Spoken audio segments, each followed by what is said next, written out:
Нас барсан даатгуулагчийн гэр бүлийн гишүүн долгох тэтгэмжийн хүсэлтийг орон зайнаас үл хамааран иргэд даатгуулагч та бүхэн цахимаар илгээн авах боломж бүртлээ. Дээрх тэтгэмжийн хүсэлтийг тодорхой нөхцөл бүрдсэн тохиолдолд цахимаар илгээн авах нөхцөл хангагдана.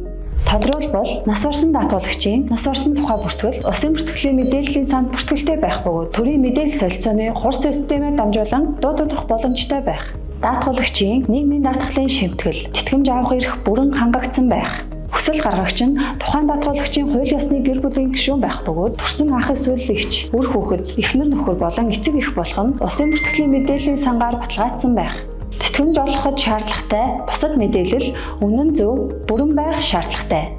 Эдгээр нөхцөл бүрдсэн тохиолдолд та портал зэг даатгал цэгийн систем рүү нэвтэрч цахимаар хүсэлтээ илгээх нөхцөл бүрднэ. Харин нас барсан даатгуулагчийн гэр бүлийн гишүүн долгох тэтгэмжийн хүсэлт гаргагчийн ураг садны холбоотой мэдээлэл систем бүртгэгдээгүй тохиолдолд та өөрт ойрхон нийгмийн даатгалын газарт өөрийн биеэр очин хүсэлт гаргана.